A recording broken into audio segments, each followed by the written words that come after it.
اعوذ باللہ من الشیطان اللعین الرجیم بسم اللہ الرحمن الرحیم الحمد للہ وکفا وسلام علی عبادہ الذین اصطفیٰ. درود بھیجیے محمد و آل محمد.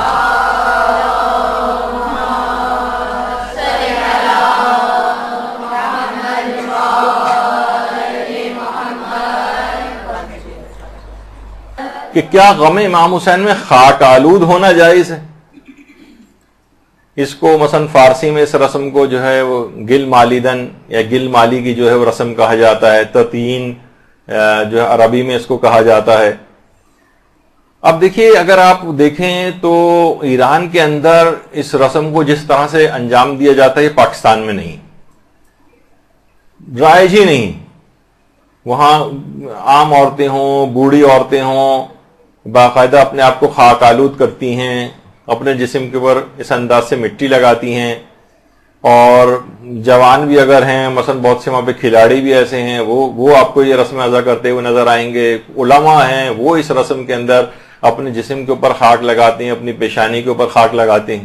یہ آیت اللہ شیخ جواد تبریزی کے بیٹے ہیں، وہ اس رسم کو جو انجام دیتے ہیں. حتیٰ کہ مراجع میں سے آیت اللہ ناصری ہیں، مجتہدین میں سے آیت اللہ ناصری خود اس مٹی لگانے کی رسم کو جو ہے انجام دیتے ہیں.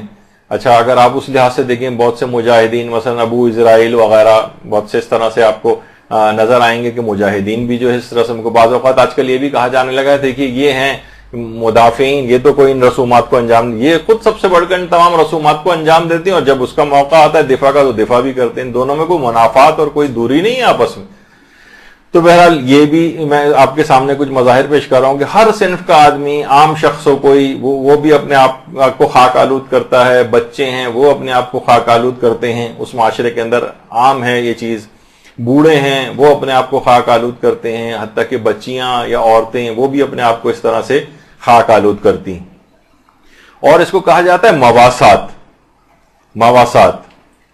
مواسات کے معنی یہ ہے کہ ان کے وہ خاندان اہل بیت اس غبار آلودگی سے جو ہے وہ گزرا تھا، ان کے لاشوں کے اوپر اس طرح سے گرد جو ہے وہ جمی ہوئی تھی، وہ سفر کی صعوبتوں سے اور گزر کر غبار آلود ہو کر پہنچے تھے. تو ہم بھی اپنے آپ کو غبار آلود کریں، جیسے ہم پیاسے رہ کر ان کے غم میں شریک ہوتے ہیں، جیسے کہ ہم دوڑ کر گویا ایک لحاظ سے بہت سی جگہوں پہ ان کی یاد میں، یعنی ہر وہ چیز جس سے وہ گزرا ہے اس میں ہم ان سے اظہار ہمدردی کرتے ہیں. یہ ایک طریقہ ہے، ایک رسم ہے، اس کے اندر کوئی وہ مانگنے کی ضرورت نہیں ہے کہ حکم بتائیے، لیکن کچھ چیزیں اس طرح سے ذکر بھی ہوئیں.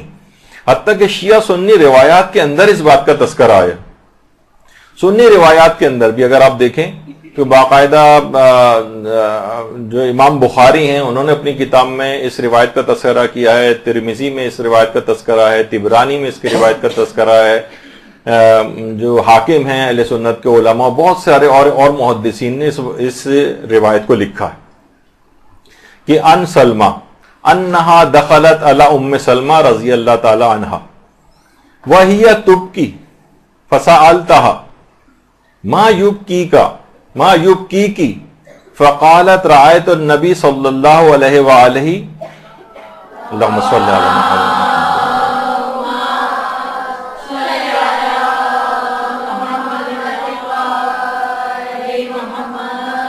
وَعَلَى رَأْسِهِ وَلِيحَتِهِ التُّرَابِ قَالَ شَهَدْتُ قَتْلَ الْحُسَيْنِ آنِفًا. تاریخ الکبیر بخاری جلد نمبر 3، ترمذی کی 5ویں جلد، معجم الکبیر جو ہے علامہ طبرانی کی اس کی 23ویں جلد. باقاعدہ دیکھیے روایت کے اندر کیا حضرت ام سلمہ روایت کرتی ہیں کہ مدینے میں دوپہر کا وقت تھا، میں نماز ظہر کے بعد آرام کر رہی تھی، یعنی کسی کو خبر نہیں تھی کہ کربلا میں کیا ہو رہا. فرماتی ہیں روایت کے جملے، میں نے خواب میں دیکھا کہ حضرت نبی اکرم صلی اللہ علیہ وآلہ وسلم تشریف لائے.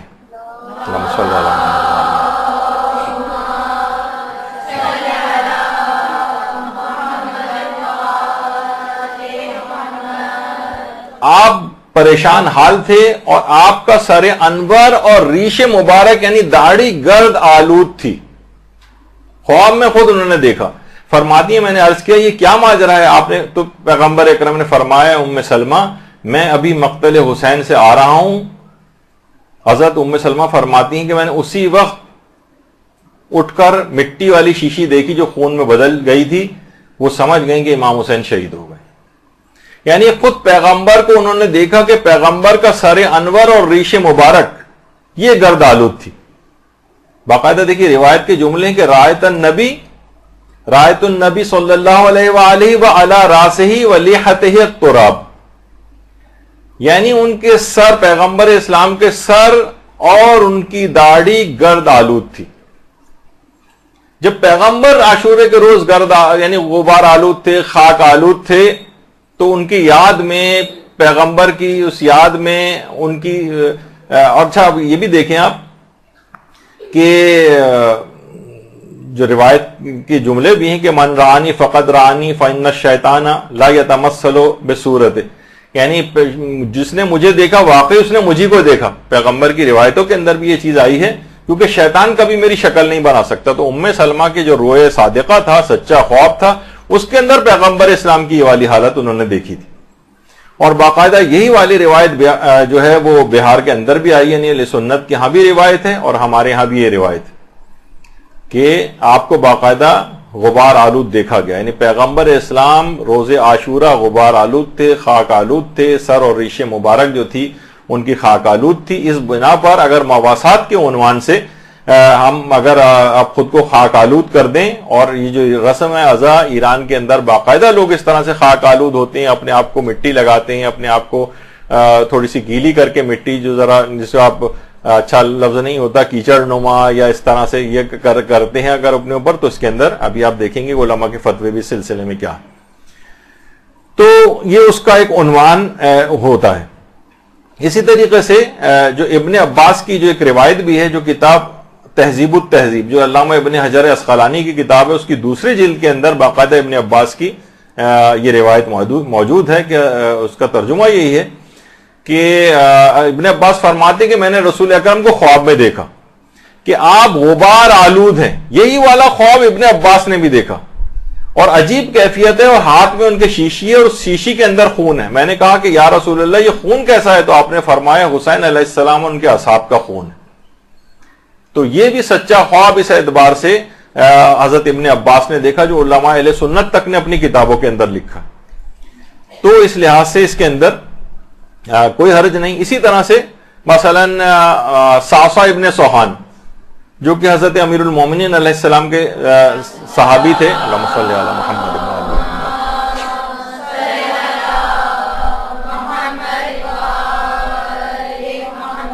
اور بحرین میں باقاعدہ ایک مسجد ان کے نام سے منسوب ہے اور ایک قبر ان کے نام سے منسوب ہے، اور یہ امیر المومنین کے خاص اصحاب میں شامل تھے، اور رسول اللہ کے بھی صحابیوں میں ان کا شمار ہوتا ہے. البتہ کم سن تھے اس زمانے میں، اور رسول سے براہ راست ملاقات کی تو کوئی روایت موجود نہیں، لیکن رسول کے زمانے میں تھے، قطیف میں پیدا ہوئے تھے صعصع ابن سوحان، اور اتنے بہترین خطیب اور مقرر تھے کہ حتیٰ کہ یہ فن ان کی اولادوں کے اندر بھی منتقل ہوا تھا. حضرت صعصع ابن سوحان کی اولادیں بھی انتہائی فصیح و بلیغ خطابت کیا کرتی تھیں. بلکہ ملتا بھی ہے روایاتوں میں کہ ایک دفعہ خلیفہ ثانی جو ہے ایک دفعہ پھنس گئے تھے کسی مسئلے کے اندر، تو باقاعدہ صعصع ابن سوحان کو بلایا گیا تھا، جنہوں نے انتہائی فصیح و بلیغ اسی مسئلے کے اوپر پوری ایک تقریر کی، اور سب لوگ انگشت بدندہ رہ گئے. اتنی بہترین تقریر کر کے انہوں نے اس مسئلے کو سلجھایا. تو ایسا تھا، ایسی یہ تقریر کرتے تھے کہ لوگ باقاعدہ دیکھیں، آپ لوگوں کو بھی ذاکری اور خطابت سکھانے کی یہاں پر کلاسز چل رہی ہیں، باقاعدہ لوگ صعصع ابن سوحان سے خطابت اور فن تقریر سیکھنے کے لیے آیا کرتے تھے. اور بہت سی کچھ روایت میں تو یہ بات بھی آئی ہے کہ آئمہ بعض اوقات فرمائش کرتے تھے صعصع سے کہ تم کچھ خطاب کرو، ہم سننا چاہتے ہیں. اتنی کوئی ہوتا ہے نا کہ بچہ کوئی اچھی ظاہر ہے آئمہ کے سامنے تقریر کرنا کتنا ایک مشکل ترین امر ہوگا ان کے لیے، لیکن آئمہ کی فرمائش کے اوپر صعصع تقریر کیا کرتے تھے. تو پھر روایت میں ملتا بھی ہے کہ مغیرہ نے حکم دیا تھا، بلکہ معاویہ کے حکم کے اوپر ان کو بحرین جلا وطن کیا گیا تھا. ایک روایت کے مطابق ان کا وہیں انتقال ہوا اور اس کے بعد وہیں دفن ہوئے. کچھ کہتے ہیں کہ ان کی قبر عسکر کا ایک علاقہ ہے وہاں پر بھی. تو بہرحال علماء اہل سنت نے بھی ان کو ایک ثقہ راوی کے طور پر سمجھتے ہیں. اچھا، خود صعصع جو ہیں ابھی میں بہرحال جو ان سے روایت ہے وہ تو ابھی آپ کے سامنے بیان کروں گا. پہلے ایک چیز اور آپ کے سامنے ذکر کر دی جائے. یہ مقام ہے صعصع ابن سوحان کا, بیچ میں ایک بات آ گئی تو سوچا کہ یہ بھی بات بتا. ان کی قبر پہ کئی حملے ہو چکی ہیں ہمارے آنکھوں کے سامنے. بحرین میں صعصع کی قبر کے اوپر متعدد دفعہ 4 مرتبہ تو باقاعدہ ان کی قبر پہ حملہ ہوا ہے. 2003 میں حملہ ہوا, پھر اس کے بعد 2007 میں ان کی قبر کے اوپر حملہ ہوا, پھر 2012 میں ہوا, 2013 میں ہوا. اور جب وہ مسجد ان کی ہوتی, ایسی دشمنی ان کی امیر المومنین کے حوالے سے اب بھی لوگوں کے دلوں کے اندر پائی جاتی ہے کہ صعصع کی قبر پر بھی آج تک حملے ہوتے ہیں. یعنی ان پچھلے سالوں ہی کے اندر 4 دفعہ باقاعدہ حملے ہوئے اور توڑ پھوڑ ہوئی ہے. باقاعدہ ان کی قبر کی بے حرمتی کی گئی ہے, ان کی جگہوں کو توڑا گیا. اچھا, اب روایت میں جو جملے ہیں وہ آپ کو بتانے کہ صعصع جو ہیں, دیکھیے روایتوں میں ملتا ہے کہ حضرت امیر المومنین علیہ السلام جب شہید کر دیے گئے, درود بھیجیے نا محمد علیہ وسلم.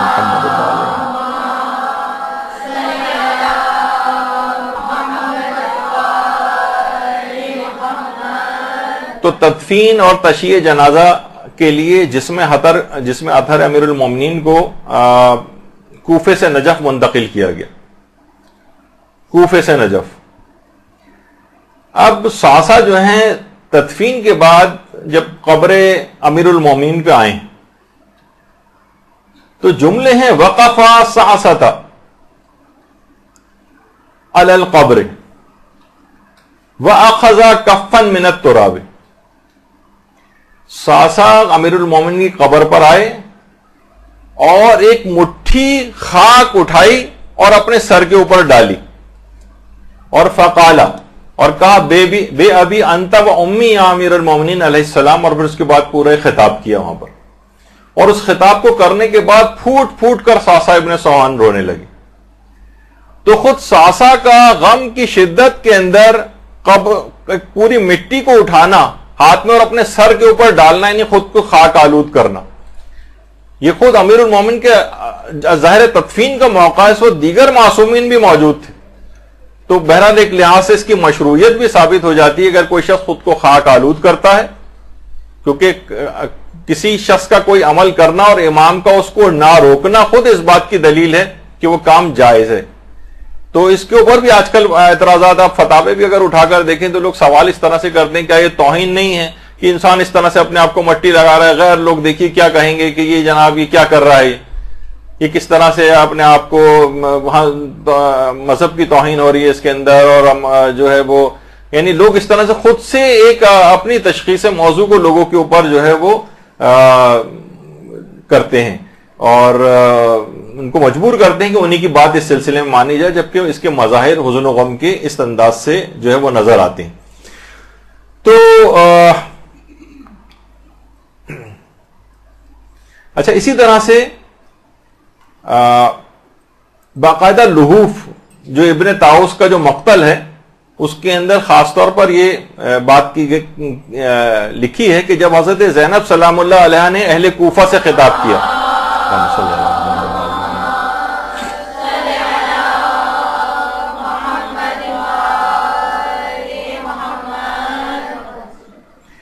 خطاب کیا جب اہل کوفہ سے, تو لوگ چیخ چیخ کر رونے لگے.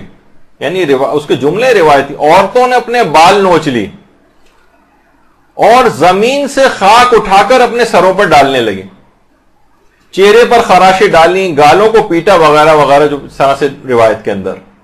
یعنی زمین سے غم و حزن کی کیفیت میں زمین سے خاک اٹھا کر اپنے اوپر ڈال لینا.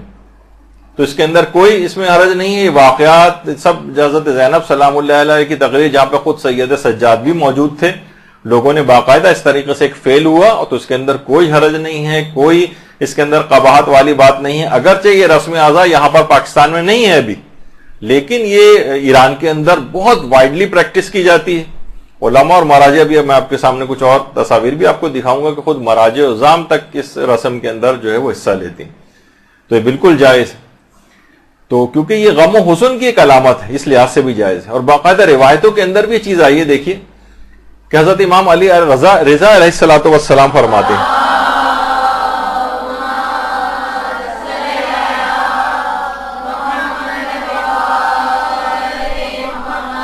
کہ جو شخص بھی امام حسین کی زیارت کرتا ہے گویا وہ ایک حج اور ایک عمرہ بجا لایا ہے۔ راوی کہتے ہیں میں نے عرض کیا کہ کیا اس سے حج واجب ساقط ہو جائے گا؟ امام نے فرمایا نہیں، اس سے مراد ہے کہ یہ زیارت ضعیف لوگوں کا حج شمار ہوگی تاکہ وہ قوت حاصل کریں اور خانہ کعبہ کا حج بجا لائیں۔ کیا تمہیں علم نہیں ہے کہ 70,000 فرشتے ہر روز بیت اللہ خانہ کعبہ کا طواف کرتے ہیں یہاں تک کہ رات چھا جاتی ہے، اور جب رات ہو جاتی ہے تو فرشتے آسمانوں کی طرف پرواز کر جاتے ہیں اور دوسرے فرشتے نازل ہوتے ہیں اور صبح تک وہ بیت اللہ کا طواف کرتے ہیں۔ لیکن امام حسین کے نزدیک بیت اللہ سے زیادہ عزیز تر ہیں۔ ہر نماز کے بعد 70,000 فرشتے پریشان حال اور غبار آلود نازل ہوتے ہیں، ان فرشتوں کے بھی مٹی لگی ہوتی ہے، اور وہ ان کی قبر مطہر کا طواف کرتے ہیں، پھر دوبارہ قیامت تک ان کی باری نہیں آتی۔ کامل الزیارات میں ابن قولابی نے ایک روایت لکھی کہ فرشتے تک اس میں غبار آلود ہوتے ہیں۔ تو اس کے اوپر اعتراض کیا جائے، اس رسم کو جو برا بھلا کہا جائے اور اس کو جو ہے وہ مذہب کی توہین سمجھا جائے اور اس کو جو ہے بیوقوف لوگوں کا طریقہ کار قرار دیا جائے، یعنی کتنی کہ پیغمبر اکرم خاک آلود تھے اور فرشتے خاک آلود تھے، اور اپنے سروں کے اوپر مومنین نے جو ہے وہ اس انداز سے خاک ڈالی، حتیٰ کہ سواسا ابن سوہان آئمہ معصومین کے سامنے اس طریقہ کار کو کیا ہے۔ تو آپ خود سوچ سکتے ہیں کہ اس عمل کے اندر وہ کیسی جواز اور مشروعیت پائی جاتی ہے۔ اور خود اس کے بعد جو آداب ہیں ظاہر کے، اگر وہ بھی آپ دیکھیں کتابوں کے اندر تو اس میں بھی یہی ہے کہ ایک روایت میں امام صادق فرماتے ہیں کہ امام حسین کی زیارت حزن و ملال اور غم اندوہ کی کیفیت میں بکھرے ہوئے بالوں، غبار آلودہ جسم اور بھوک اور پیاس کی حالت میں کرو، اس لیے کہ جب امام حسین شہید ہوئے تو وہ اسی حالت میں تھے۔ یعنی حکم ہے کہ ظاہر اسی غبار حالت میں آ کر جو ہے وہ زیارت کرے، بھوک و پیاس کی حالت میں آ کر زیارت کرے، یعنی آداب میں اس کی چیز شمار کی گئی۔ تو غبار آلود ہونا، اس کو کوئی آج کل بہت ہی نظیف اور اس طرح سے لوگ ہونے لگے ہیں کہ صاف ستھرے بالکل کوئی گرد و غبار نہ ہو، گویا سارا دین سمٹ کے اس چیز کے اندر آ گیا کہ یہاں پر لیکن یہ غبار آلود ہونا مطلوب ہے غم امام حسین۔ اور باقاعدہ روایت میں یہ بھی ہے کہ روایت میں امام صادق کی خدمت میں راوی حاضر تھا، انہوں نے پوچھا، وہیں پر حضرت امیر المومنین کا تذکرہ ہوا کہ جو شخص امیر المومنین کی زیارت کرتا ہے اسے کتنا ثواب ملتا ہے؟ تو امام نے فرمایا جو بھی میرے جد کے حق کی معرفت کے ساتھ زیارت کرے گا اللہ اس کے ہر قدم کے بدلے مقبول حج اور مبرور عمرے کا ثواب عطا کرے گا، یعنی مقبول شدہ۔ خدا کی قسم اللہ اس قدم کو جہنم کا لقمہ نہیں بنائے گا جو حضرت امیر کی زیارت کے لیے پیدل یا سواری پر غبار آلود ہوا ہو، اور فرمایا کہ اس حدیث کو سونے کے پانی سے لکھ لو۔ یعنی غبار آلود ہونا، یعنی ظاہر بھی اگر ہے تو وہ غبار آلود ہونا اس کا پسند کیا گیا ہے۔ تو غم امام حسین میں اس لحاظ سے اس کے اندر کوئی پریشانی والی بات نہیں ہے جس اعتبار سے لوگوں نے اس کو سمجھا ہوا ہے۔ جیسے کہ ایک اور روایت میں کہ امام صادق نے فرمایا کہ خدا نے اللہم صلی علی محمد و آل محمد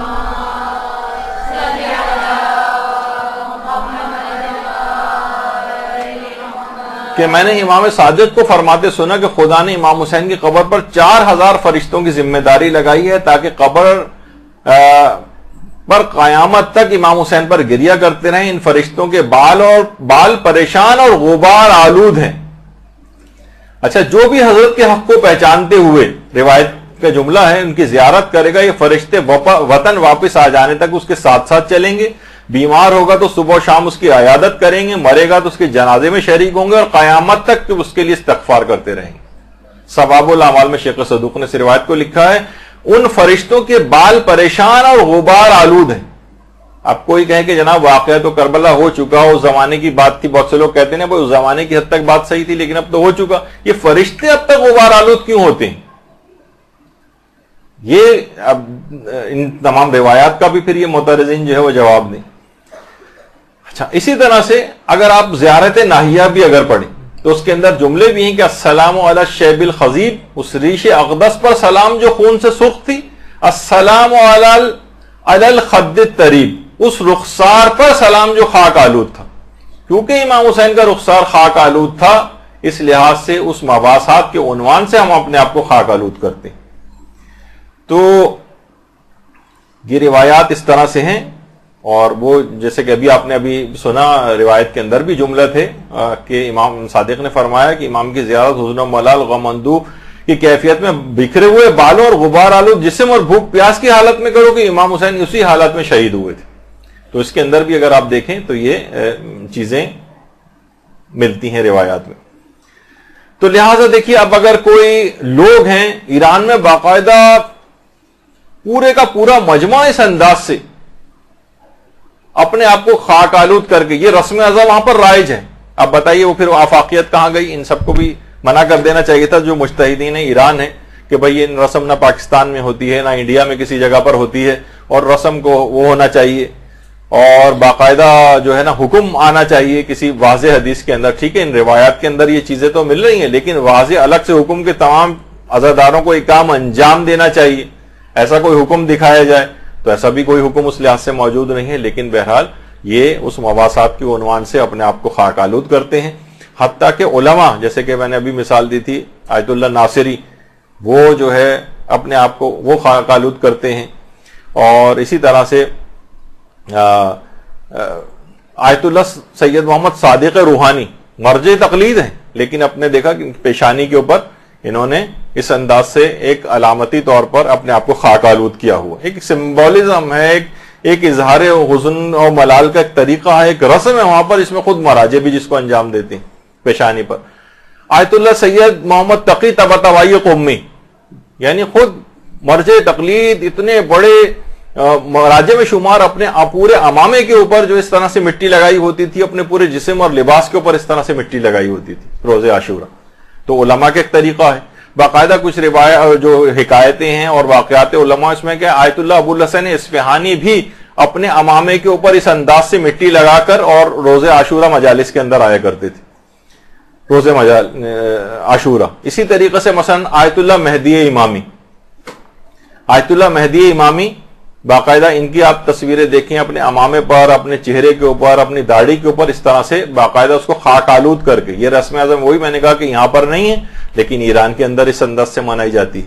اسی طریقے سے امام خمینی کے متعلق ملتا ہے جو کتاب لکھی گئی ہے قباسات من سیرت الامام الخمینی، اس کے صفحہ 41 کے اوپر یہ بات ہے کہ قوم کے مدرسہ فیضیہ میں روز عاشورہ امام خمینی 1383 ہجری قمری میں ذکر مصائب سید الشہداء کے لیے آئے تو امامے کی ان کی گرہیں کھلی ہوئی تھیں اور اس پر مٹی لگائی ہوئی تھی، مٹی موجود تھی اس کے اوپر. وہ اظہار غم و حزن کے طور پر ایک مناسبت سے ایک علامت کے طور پر جو ہے امام خمینی نے بھی ایسا کیا ہوا تھا.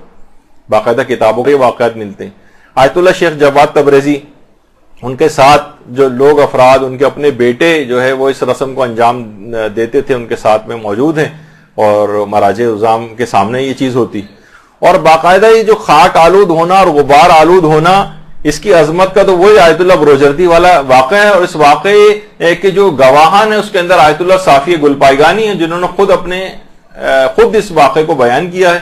اس کے علاوہ آیت اللہ شبیری زنجانی ہیں، انہوں نے بھی اس واقعے کو اپنے ایک فتوے کے اندر بھی بیان کیا کہ آیت اللہ خود بروجردی فرماتے ہیں کہ ایک دفعہ شدید میری آنکھیں دکھنے کو آ گئی تھیں، شدید، اور آنکھوں سے نظر ابھی آنا جو ہے وہ بند ہو گیا تھا آنکھوں کی، اور شدید تکلیف آنکھوں کے اندر ہو گئی تھی. تو بڑا پریشان تھا، تمام علاج کر کے دیکھ لیے تھے آیت اللہ بروجردی نے، لیکن افاقہ نہیں ہو رہا تھا. تو کہہ رہے ہیں ایک جماعت تھی عزاداروں کی، وہ آتی تھی اور وہ بہت ہی شدت کے ساتھ عزاداری کرتے تھے اور پا برہنہ عزاداری کرتے تھے، اور غبار آلود، خاک آلود حالت کے اندر آتے تھے. ان کے گھر جو ہے وہ پورا دستہ ان عزاداروں کا جو ہے آیا. تو آیت اللہ حسین بروجردی نے باقاعدہ ایک عزادار کا جو پاؤں خاک آلود تھا اس کی خاک اٹھا کر اپنی ان بیمار آنکھوں کے اوپر لگائی، اور فرماتے ہیں کہ بطور تبرک جب میں نے اپنی آنکھوں پر اس خاک کو لگایا تو وہ دن ہے اور اس کے بعد آج تک کا دن ہے. فرماتے ہیں ایسی شفا یابی مجھے نصیب ہوئی ہے کہ پھر اس کے بعد علماء بھی فرماتے ہیں کہ مرتے دم تک آیت اللہ بروجردی کو کبھی چشمہ لگانے کی بھی ضرورت پیش نہیں آئی. اتنی عمر کے 90 کی عمر کے اندر جو ہے وہ انتقال کیا ہے آیت اللہ بروجردی نے، 90 سال سے زائد عمر میں، اور چشمہ تک لگانے کی نوبت جو ہے ان کو نہیں آتی تھی.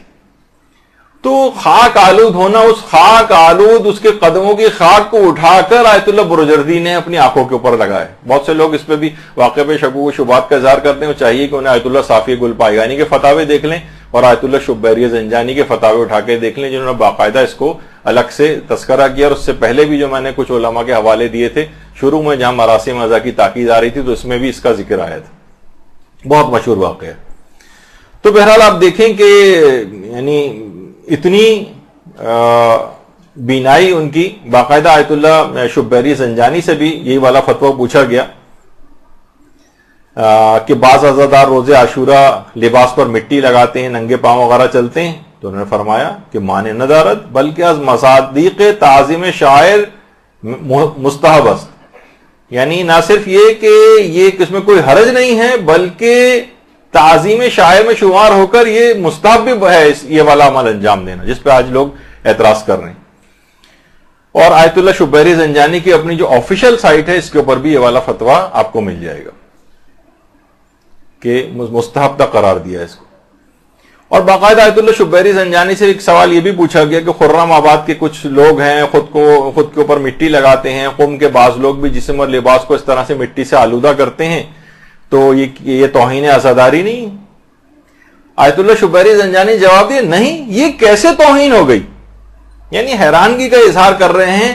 فرما رہے ہیں کہ این رویش مورد تائید فقہاء اعظام و علماء سلف بوداست، یہ جو رویش ہے یہ تو فقہاء اعظام نے اس کی تعریف کی ہے اور علماء سلف جو ہمارے گزر چکے ہیں انہوں نے اس کی تائید کی. اور کہا کہ سنا ہے ہم نے، یعنی بیان کرنے کہ آیت اللہ بروجردی جب درد چشم میں مبتلا ہوئے تھے تو ایک سال جب لوگ عزادار ان کے گھر آئے تھے اور عزاداروں سے انہوں نے مٹی کو لے کر اپنی آنکھوں میں لگایا تھا تو ان کی تکلیف رفع ہو گئی تھی اور 90 سال کی عمر تک زندہ رہے. اور اس میں تمام مطالعہ اور تحقیق کا کام جو ہے وہ آخری عمر تک اس طرح سے انجام دیا کہ اینک کی بھی کبھی ضرورت نہ پڑی. یہ آیت اللہ شبیری زنجانی نے باقاعدہ ایک فتوے کے ضمن میں اس کے اندر بیان بھی کیا ہے یہ واقعہ.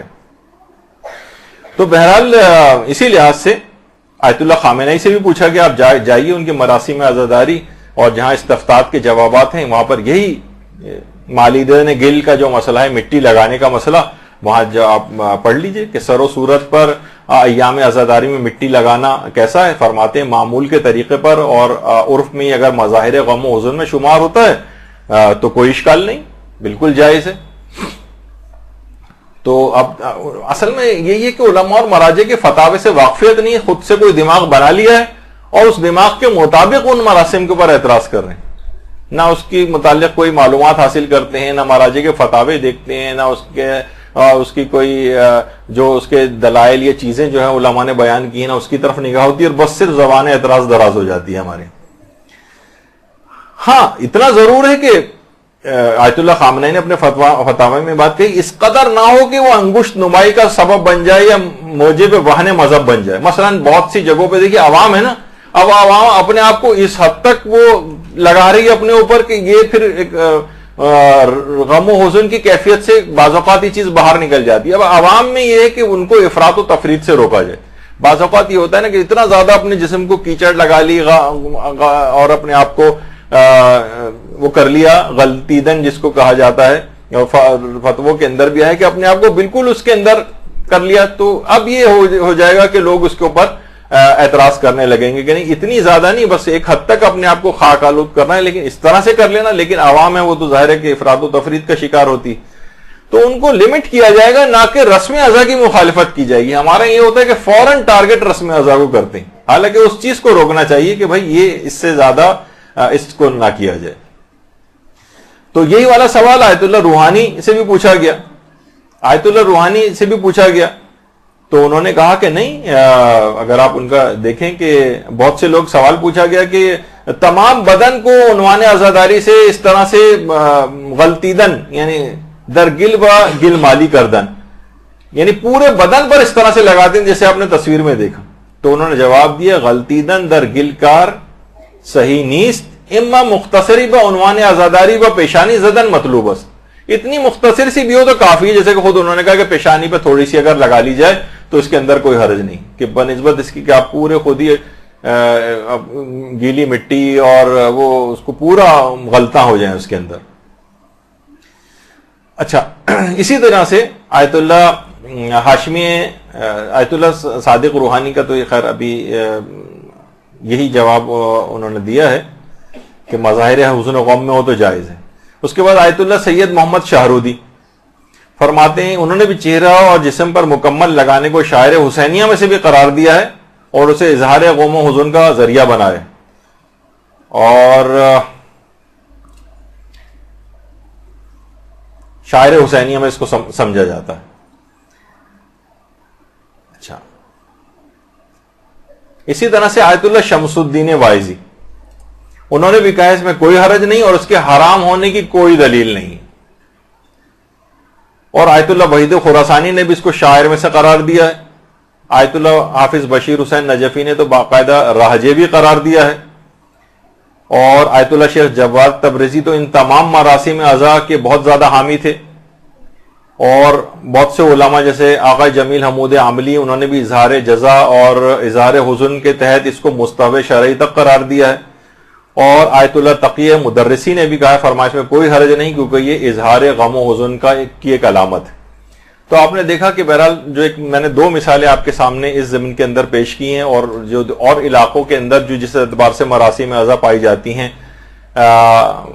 ضروری نہیں ہے کہ غم امام مظلوم میں یا کسی خاص علاقے اور اس کے اندر جو ہے مثلا ہم کہیں کہ ایران عراق میں ہوتی ہے تو یہاں پر ہونی چاہیے، وہاں نہیں ہوتی تو یہاں پہ بھی نہیں ہونی چاہیے۔ ہر علاقے کی اپنی رسومات ہیں، جیسے آ کے آپ نے دیکھا کہ یہ رسم یہاں پر نہیں، ہر والے کی رسم یہاں پر نہیں، اس طرح ایران کی، اور اگر میں چھوٹی چھوٹی مثالیں دوں تو پتہ نہیں کتنے درس ہو جائیں کہ کس علاقے کے اندر کون سی رسم اعضاء ہے جو اور علاقوں کے اندر نہیں پائی جاتی۔ تو ہر شخص اپنے علاقے اپنے عرف کے مطابق مراسم اعضاء کو اس شرط کے ساتھ انجام دے کہ وہ اظہار رنج و غم کی علامت سمجھی جائے، لوگ کہیں کہ ہاں یہ عزاداری ہو رہی ہے، اور دوسرا اس کے اندر کسی حرام کی کوئی آمیزش نہیں ہونی چاہیے۔ اگر آمیزش ہو رہی ہے تو اس حرام کو نکالا جائے گا لیکن رسم اعضاء کو ختم نہیں کیا جائے گا، لیکن اگر وہ رسم اعضاء کے ساتھ ایسی نتھی ہو گئی ہے وہ حرام کہ اس کے بغیر ممکن نہیں ہے اس کو ختم کرنا، تو پھر ظاہر ہے کہ وہ اس رسم کو بھی کہ جس کے اندر صریح حرام ہو رہا اس کو روکا جائے گا۔ تو بہرحال یہ کہ آپ کے سامنے اگرچہ مجھے آج ایک چیز اور بھی بیان کرنا تھی لیکن وہ خود ہی تقریباً پونا گھنٹہ شاید اس کے اندر اور لگ جاتا، تو میں نے یہ ڈسکس کر لیا تھا کہ آج شاید اتنا موقع نہ ملے، تو انتظامیہ نے اگر اجازت دی اگلی اتوار کو بھی اس کی کلاس لینے کی تو ہم چند اور مراسم کے اوپر گفتگو کریں گے۔ وصلی اللہ علی محمد وآلہ الطیبین الطاہرین۔